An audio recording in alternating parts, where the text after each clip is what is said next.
নমস্কার সকলকে। আজকে আমি নাভি সেন্ট্রাল পয়েন্ট থেকে সরে যাওয়ার কিছু যোগা দেখাবো। ছোট বাচ্চা থেকে শুরু করে বড়দের সবার বিভিন্ন কারণে নাভি কখনো ডানে, কখনো বাঁয়ে, কখনো উপরে, কখনো নিচে সরে যায়। তার ফলস্বরূপ নানা রকম ডাইজেস্টিভ সমস্যা, ইরিটেশন, সব রকমের ফিজিক্যাল অ্যাক্টিভিটিতে একটা বাধা হয়ে দাঁড়ায়। তো সেই ক্ষেত্রে আমরা কি করে কোন আসনগুলো নিয়মিত প্র্যাকটিসের ফলে আমরা আবার আমাদের নাভিকে সেন্ট্রাল জায়গায় রাখতে পারবো, সেটা আমি করে দেখাচ্ছি। প্রথমত আমাদের শুয়ে থাকতে হবে, চিত হয়ে শুয়ে পড়তে হবে। শুয়ে পড়ে আস্তে আস্তে আমাদের দুই পাকে 30 ডিগ্রি অ্যাঙ্গেল করে ধরে রাখতে হবে। আসনের নাম উত্থান পাদাসন। এই আসনটি যাদের নাভির ডিসলোকেশন হয়েছে তারা 1 মিনিট করতে পারলে খুব লাভ পাবে। আবার ধীরে ধীরে ধীরে ধীরে শ্বাস স্বাভাবিক করে একটু শরীরকে শিথিল করে নেব। এরপরে এই উত্থান পাদাসনই আমরা করব 45 ডিগ্রি অ্যাঙ্গেলে। আস্তে আস্তে করে জোড়া পায়ে তুলবো 45 ডিগ্রি অ্যাঙ্গেলে। কিছু সময়ের জন্য আমরা এটিকে ধরে রাখবো। আবার ধীরে ধীরে ধীরে ধীরে শ্বাস ছাড়তে ছাড়তে নামিয়ে দেব। এরপরে আমরা করব নৌকাসন। নৌকাসনের পজিশনের দিকে আমাদের খেয়াল রাখতে হবে যাতে লোয়ার অ্যাবডোমেনে চাপ পড়ে। আস্তে আস্তে করে আমরা দুই পাকে জোড়া পায়ে তুলবো, একই সঙ্গে আমরা হাত এবং বডিকেও উপরে তুলবো। ঠিক এই পজিশনে নৌকার মতন অবস্থানে থাকবো পুরো 1 মিনিট। আবার ধীরে ধীরে ধীরে ধীরে শরীরকে মাটির সঙ্গে কানেক্ট করে শরীরকে শিথিল করব। এরপরে আমরা করব অর্ধ হলাসন। জোড়া পায়ে শ্বাস নিতে নিতে একদম 90 ডিগ্রি অ্যাঙ্গেলে পাকে আমরা রাখব। 1 মিনিট যদি না পারি মিনিমাম 30 সেকেন্ড এই আসনে রাখবো। তারপরে ধীরে ধীরে আবার শ্বাস ছাড়তে ছাড়তে পাকে নামিয়ে রাখবো।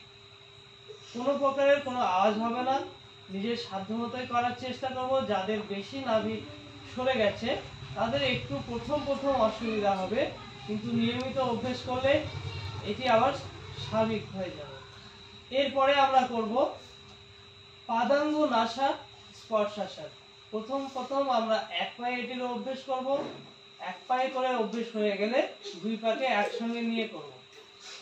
পাকে ডান পাকে ভাঁজ করে নিয়ে আসবো, ঠিক এইভাবে ধরে, এবং মাথা তুলে নাসিকার দ্বারা পায়ের বৃদ্ধাঙ্গুলটাকে টাচ করব।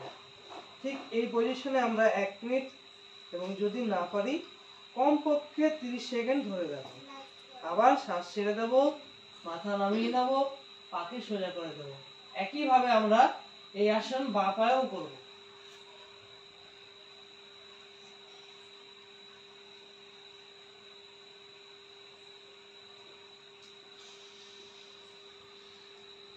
এরপরে এই আসনটি আমরা জোড়া পায়ে করব।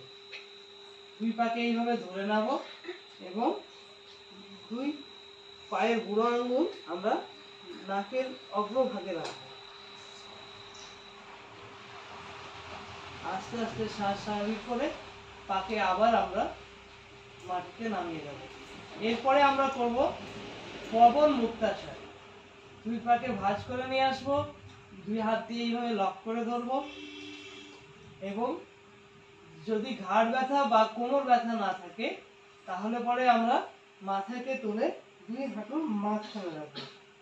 এই অবস্থায় আমরা একইভাবে অন্যান্য আসনের মতো 1 মিনিট থেকে 3 মিনিট যদি আমরা ধরে রাখতে পারি আমাদের নাভি একদম সেন্টারে থাকবে। এবং ধীরে ধীরে ধীরে ধীরে শ্বাস ছাড়তে ছাড়তে মাথা নামিয়ে দেব। তারপরে পাকে আবার পুনরায় আগের অবস্থানে নিয়ে যাব। এই কটি আসন রোজ যদি আমরা নিয়মিত অভ্যেস করি নির্দিষ্ট সময় ধরে, তাহলে অবশ্যই আমাদের নাভি আবার একদম সেন্টারে থাকবে। এবার আমরা নাভি কি করে বুঝবো যে আমাদের নাভি সরে গেছে? কিছু শারীরিক প্রতিক্রিয়া আসবে, যেমন ডাইজেস্টিভ সিস্টেম ধীরে ধীরে উইক হয়ে যাবে, পেটের নানা রকম সমস্যা হবে। তখনই আমরা বুঝবো যে আমাদের নাভি আমাদের মেন কেন্দ্রবিন্দু থেকে সরে গেছে, কারণ নাভি হচ্ছে আমাদের শরীরের একদম সেন্ট্রাল পয়েন্ট। তাই এই নাভি হচ্ছে খুবই গুরুত্বপূর্ণ।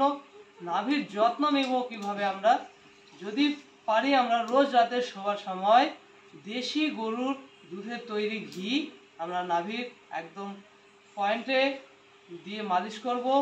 তারপরে এইভাবে ক্লকওয়াইজ 10 বার করে মাসাজ করব এবং অ্যান্টি ক্লকওয়াইজ 10 বার করে মাসাজ করব।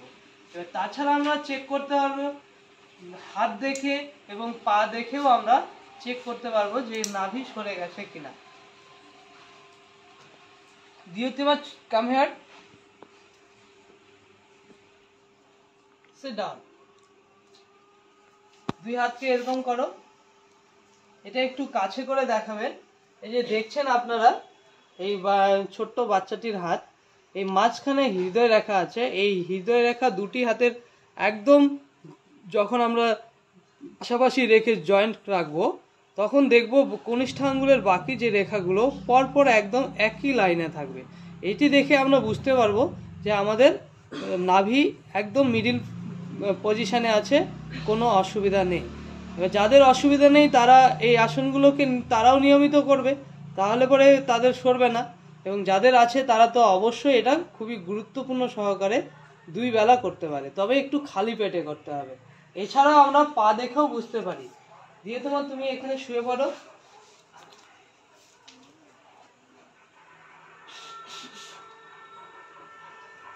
এইভাবেও আমরা পাকে জোড়া রাখবো। রেখে নিয়ে যখন আমরা দেখবো এই যে পায়ের এই পজিশনটা, এই 2 আঙ্গুল যখন একদম সমান আছে তখন আমরা বুঝতে পারবো যে এর নাভি একদম স্ট্রেট আছে। গো, রিল্যাক্স, চলে এসো অস্মিতা। এবার আপনাদের আরেকটি প্র্যাকটিক্যালি আমি দেখিয়ে দিই। এখানে বসো।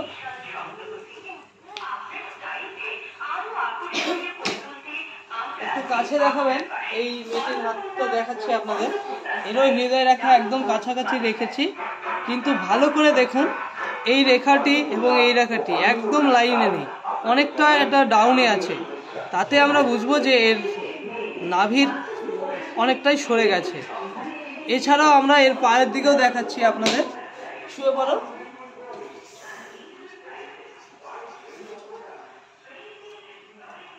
এই দেখুন, এই যখনই এই পা দুটো জোড়া রাখা হয়েছে দেখুন এই এর ডান পাটা অনেকটা নিচু এবং বাঁ পায়ের বুড়ো আঙুল দেখুন অনেকটা উঁচু। দুটোর মধ্যে অনেক ডিফারেন্স আছে। এটা দেখেও আমরা বুঝতে পারবো যে নাভি সরে গেছে। রিল্যাক্স, উঠে যাও। তো নাভি সরে যাওয়ার কারণে চলে যাও। নাভিকে আমরা সেন্টার করার এই আসনের একটা প্রক্রিয়া আছে। তাছাড়াও কারো যদি অনেক বেশি সরে যায় আমাদের কিছু যৌগিক থেরাপি আছে, সেটাকে বলা হয় নাভাল থেরাপি। তো সেই নাভাল থেরাপি নিয়েও আমি পরে আবার একটা ভিডিও করে দেব। সবাই ভালো থাকবেন, নিজেকে সুস্থ রাখবেন, নিয়মিত এই আসনগুলোর অভ্যেস করবেন।